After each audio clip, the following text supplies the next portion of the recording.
Seorang mukmin itu telah pun ditentukan kedudukannya di sisi Allah, ada pangkatnya di sisi Allah.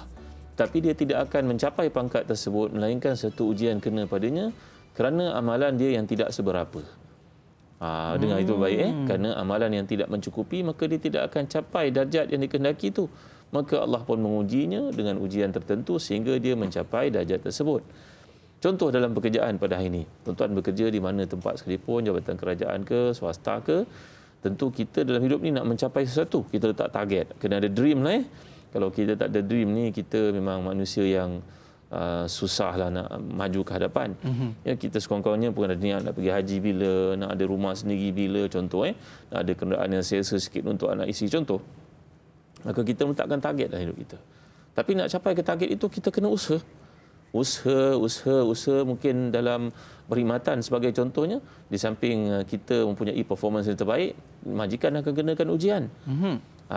Seorang yang antara orang paling berjaya berniaga di Malaysia ni bercerita, macam mana Ustaz nak uji staf Ustaz, dia kata. Saya ni Ustaz, dia bercerita pasal seorang usahawan Melayu yang sangat berjaya. Saya uji dia, saya bagi dia wang. Pada hari ini bagi RM500 supaya dia bank in, contoh. Kemudian nampak dia mempunyai amanah yang tinggi. Bagi dia tinggi pula, bagi dia berikutnya, bagi dia tanggungjawab, bagi dia kereta. Jadi tuan-tuan, dalam kehidupan kalau kita buat tamsilan, walillahil mathalul a'la, Allah ni terlalu indah, terlalu hebat, terlalu agung.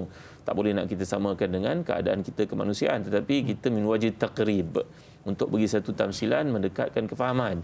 Iaitu bila seseorang itu ditentukan Allah kedudukannya tinggi tapi amalannya kurang. Amalannya tak seberapa. Tapi kerana dia punya kedudukan di sisi Allah telah tetapkan, maka Allah menguji dia. Kerana segala ujian datang dengan Allah. Dan sesetengah ulama tasawuf kata, barangkali pendapat ni pun ada asasnya juga walaupun ditolak oleh kebanyakan para ulama hadis.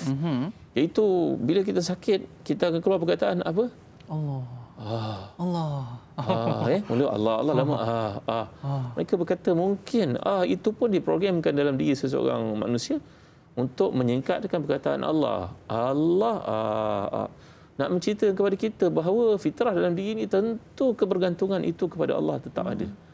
Jadi orang ni tadi ujiannya dalam hidup kerana mungkin anak dia sakit. Mungkin dia ditipu orang. Mungkin dia dizalimi orang. Mungkin orang hutang pada dia tidak dibayar. Kerana amalan-amalan tahajud dikurang, duha dikurang, sembahyang nawafil dikurang, qabliyah ba'diyah dia mungkin tidak ada. Tetapi Allah mengkehendaki untuk dia pangkat yang tertentu, maka dengan sebab ujian yang lalui itu Allah menyampaikannya kepada darjat tersebut dan memang ada hadis yang menunjukkan perkara ini.